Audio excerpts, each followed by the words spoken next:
नमस्कार, आप देख रहे हैं सिटी न्यूज बरेली। मैं अंश माथुर। आइए डालते हैं नजर आज के समाचारों पर। सिविल डिफेंस के पदाधिकारियों ने कोरोना को लेकर किया जागरूक अभियान। कोरोना काल के चलते सिविल डिफेंस के चीफ वार्डन राजीव शर्मा के नेतृत्व में सभी बालों को वार्डन से मॉडल टाउन में इंदिरा पार्क के पास मास्क बांटे। इसी के चलते कोरोना काल से बचने के उपाय भी बताए।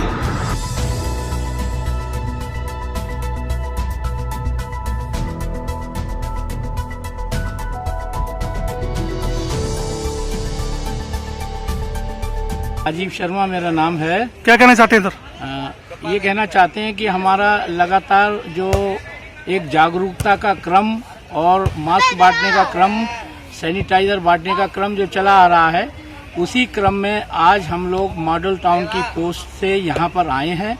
यहाँ मास्क वितरण और जन जागरूकता अभियान चलाने के लिए आए हैं। तो यहाँ हम लोगों ने अभी बाहर भी कुछ कार्य किया है, जागरूकता का कार्य किया है और अभी हम मास्क बांट रहे हैं। मास्क का वितरण करने के बाद फिर हम इसको एक जागरूकता करते हुए मार्च पास्ट करेंगे। इस तरीके से हमारी ये कार्यक्रम निरंतर हर पोस्ट पे होते चले जा रहे हैं और लगातार इनका इम्पैक्ट भी लोगों पर आ रहा है। तो मैं समझता हूँ अगर हम इस तरीके से लगातार याद दिलाते चले जाएंगे तो लोगों को एक लोगों के भावना पैदा होगी और हम कोरोना को इसी तरीके से हरा सकते हैं। जब तक हम मन की शक्ति को अच्छा नहीं करेंगे, मजबूत नहीं करेंगे, जब तक हम कुछ नहीं कर सकते। इसके लिए हमें एक अभ्यस्त होना चाहिए और अभ्यास करना चाहिए हमें। तो ये अभ्यस्त हम खुद भी हैं और हम खुद भी दूसरों को इसके जागरूकता के प्रति अभ्यास कराते चले जा रहे हैं, जिसका हमें काफ़ी अच्छा प्रभाव देखने को मिल रहा है। तो आज हम इंदिरा पार्क में मॉडल टाउन पोस्ट की तरफ से यहाँ पर आए हैं और यहाँ मास्क वितरण के बाद में बाहर जाके जागरूकता अभियान करेंगे। सर कितने मास्क बांटे हैं? यहाँ 150 मास्क अभी दिए हैं, बाकी और गाड़ी में भी रखे हुए हैं। जितनी ज़रूरत पड़ेगी मास्क के लिए, तो हम जब से मास्क बांटना शुरू करे हैं पिछले 3 महीने से कम कुछ नहीं तो 18,000 मास्क अब तक हम बांट चुके हैं। और लगातार मास्क और सैनिटाइज़र मेरी गाड़ी में हमेशा रहते हैं जब ज़रूरत पड़ती है। तो ये तो एक बड़ा अच्छा काम है और हम बराबर देते चले आ रहे हैं। हमारे जितने वार्डन हैं बड़े मेहनती वार्डन हैं। दिनेश कटियार जी ये हमारे यहाँ बहुत अच्छा वर्क करते हैं। ये SO2 डिविजनल वार्डन है। यहाँ हमारे अमितकांत पति जी हैं, ये भी बहुत अच्छा है। ये हालांकि ये राजनगर पोस्ट से हैं लेकिन इन्होंने भी बड़ा अच्छा सहयोग रहता है। यहाँ कमलजीत जी भी हैं, ये सरदार जी, ये भी बड़ा अच्छा काम करते हैं। बाकी हमारे साथ जो है ये मैम है यहाँ पर छवि रानी जी, ये इन्होंने अभी बड़ा एक इफेक्टिवनेस के साथ में इन्होंने ज्वाइन किया है और बहुत अच्छा इनकी कहते हैं ना फर्स्ट हाफ मतलब well begun is half done. मतलब इन्होंने एक काम की शुरुआत ऐसी अच्छी करी है कि हमें लगता है कि हम हर हालत में सफल होंगे और होके मानेंगे। तो इस तरीके से इस क्रम में आज छवि रानी जी जो है यहाँ पर सेक्टर वार्डन हमारी हैं और इनके इसमें यहाँ पर आए हैं हम और यहाँ मास्क वितरण कर रहे हैं। बरेली उत्तराखंड परिवार बरेली के संयोजक मुकुट भट्ट, विनोद जोशी, अमित पंत और परिवार के समस्त साथियों के साथ सहयोग के द्वारा आज वृद्धाश्रम में नमकीन फल आदि वितरित किए व कार्यक्रम भी आयोजित कराया। मुख्य उद्देश्य अब केवल पर्वतीय तक समिति न होकर बरेली के समस्त जनता के माध्यम में रहकर एक होने का संदेश देना है। मैं अमित पंत, संयोजक उत्तराखंड परिवार बरेली द्वारा आज एक वृद्धाश्रम का एक कार्यक्रम रखा गया है कि वृद्धों के लिए फल वितरण। अभी तक हमारे जितने पर्वतीय समाज बरेली में थे वो केवल पर्वतीय क्षेत्रों के लिए कार्य किया करते थे। अब उत्तराखंड परिवार जो हम लोगों ने बनाया है, जिसके मुख्य संयोजक हमारे मुकुल भट्ट जी हैं, हमारे भाई विनोद जोशी जी हैं, हम लोगों ने ये विचार रखा है कि अब हमारा परिवार पर्वतीय क्षेत्रों तक सीमित ना होकर बरेली में निवासरत समस्त निवासियों पर ही कार्य करेगा, क्योंकि परेशानियां सभी के साथ आती हैं। क्योंकि वृद्धजन है, वृद्धजनों का आशीर्वाद हमें सबको चाहिए। जितनी हम इनकी सेवा कर सकें उतना ही हमें फल मिलेगा। हमारा मकसद सिर्फ ये है कि हम पर्वतीय समाज के लोग हैं जो बरेली में बहुत संख्या में रहते हैं और अपने अंतिम पंक्ति के व्यक्ति तक पहुंचना, और साथ में अपने पूरे समाज को लेके, क्योंकि हम यहाँ बरेली में रह रहे हैं, हमारा उठना बैठना सब यहीं है, आसपास जो भी परेशान होगा, पर्वतीय समाज ये हमारा परिवार जो है उत्तराखंड परिवार, वो हर व्यक्ति के लिए हर समय उपलब्ध है। आप सिर्फ हमारा नंबर, फ़ोन नंबर या फेसबुक से, व्हाट्सएप से, कहीं से भी आप हमें फ़ोन कीजिएगा, जो संभव हम प्रयास करके आपकी मदद कर सकेंगे। आपके चैनल के माध्यम से मैं कहना चाहेंगे कि उत्तराखंड परिवार प्रत्येक बरेली के उस नागरिक के साथ है जो कमज़ोर है, जो असहाय है, उसकी मदद करने के लिए हम तत्पर हैं 24 घंटे। थाना बारादरी के पास काकाटोला में 7वीं की छात्रा ने की खुदकुशी। घरवालों का आरोप है कि पास में रहने वाले लड़के की वजह से मेरी लड़की ने आत्महत्या कर ली है। पिछले कुछ समय से वो लड़का मेरी बेटी को परेशान करता था, जिसकी वजह से मेरी बेटी ने अपने आप को मार डाला। लड़का कोई लड़का उसके पीछे पड़ा हुआ था जबरदस्ती से, वो लड़की डरती थी, धमकी कितने दिन से पीछे पड़ा हुआ था? पता नहीं, बता नहीं हुई थी, बच्चे चुप रहे थे, बता नहीं हुई कुछ। फिर आपने इसकी कंप्लेंट करी कहीं? नहीं, कुछ नहीं बताया, नहीं बताया नहीं, एकदम कुछ भी नहीं बताया उसने। कुछ नहीं। कहाँ पढ़ती थी?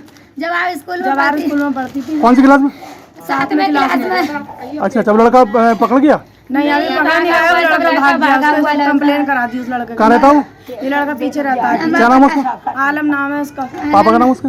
उसका नाम, पापा का नाम है पहलवान। आलम नाम है, आलम लड़के। कितने दिन से पीछे पड़ा हुआ? पता नहीं, पता ही नहीं कितने दिन से पीछे पड़ा था। उसने कोई बात बताई नहीं, डरी धमकी रहती थी।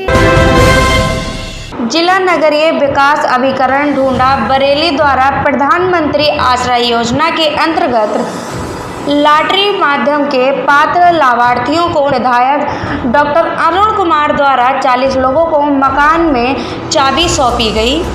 कार्यक्रम में पार्षद उदित सक्सेना, प्रवेश वर्मा, विशाल सक्सेना, मनोज कातिब आदि सम्मानित लोग उपस्थित रहे। इसके बारे में जानकारी देते हुए शहर विधायक डॉक्टर अरुण कुमार ने बताया, आज आसरा योजना के अंतर्गत गरीब ऐसे लोगों को जिनके पास घर नहीं और उनके पास ज़मीन भी नहीं जो मकान बना सकें, उनको आसरा योजना के अंतर्गत मकानों की चाबी दी गई। ये मकान लॉटरी से कुछ समय पहले निकाले गए थे। आज उनको इस शुभकामनाओं के साथ चाबी दी गई कि ये मकान तुम्हें खूब फले फूले, तुम्हारा परिवार स्वस्थ रहे, सुखी रहे, संपन्न रहे और तुम अच्छे रहो।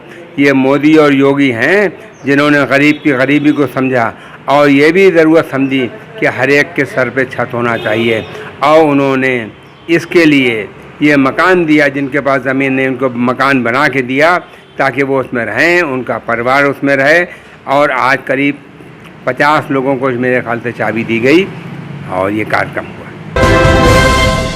बरेली के सीनियर फोटोग्राफर राजू भटपाल की सड़क दुर्घटना में मौत।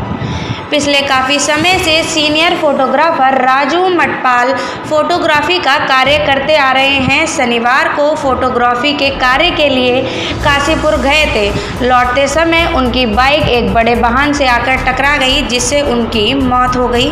उनका अंतिम संस्कार सिटी शमशान भूमि पर किया गया। अंतिम संस्कार के समय सभी फोटोग्राफर वहां पहुंचे और उनको श्रद्धांजलि दी। अखिल भारतीय चित्रांश महासभा ने छात्र छात्राओं का किया सम्मान।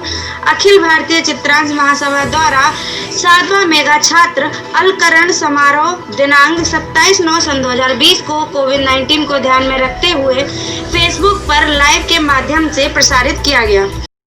हाँ, आज अखिल भारतीय चित्रांश महासभा ने अपने समाज के ऐसे बच्चे जिन्होंने हाई स्कूल और इंटर के एग्ज़ाम में बहुत अच्छे नंबर प्राप्त किए, उनको सम्मानित किया। और उनको सम्मानित करके हमारा समाज अपने आप को गौरवान्वित महसूस कर रहा है। हम इन बच्चों से यही कहते हैं, खूब मेहनत से पढ़ो, खूब तरक्की करो, तुम हमारे समाज के गौरव हो। तुम जितनी तरक्की करोगे उतना ही हम लोग सब प्रसन्न होंगे। और तुम्हारी तरक्की में अगर कहीं भी कोई दिक्कत होती है, समाज उसे पूरा करता है तो उसे समाज को खुशी होगी। अगर किसी को पढ़ाई में आर्थिक परेशानी महसूस होती है तो समाज उसको दूर करेगा। तो मैं यही कहूँगा, अखिल भारतीय चित्रांश महासभा ने बहुत अच्छा काम किया, जो बच्चों को सम्मानित किया, उनको प्रोत्साहन किया। इस प्रोत्साहन से जहाँ बच्चों में आपस में और तरक्की करने की ललक पैदा होती है, समाज को भी बच्चों को ये प्रेरणा दी जाती है कि बच्चे और तरक्की करो, तुम खूब तरक्की करो, जितनी तुम तरक्की करो उतना ही हम खुश हैं। आज अगर आप हमारी खबर फेसबुक पेज पर देख रहे हैं तो लाइक करना ना भूलें। इसके साथ ही हमारे फेसबुक पेज के साथ साथ यूट्यूब पेज को भी सब्सक्राइब करें।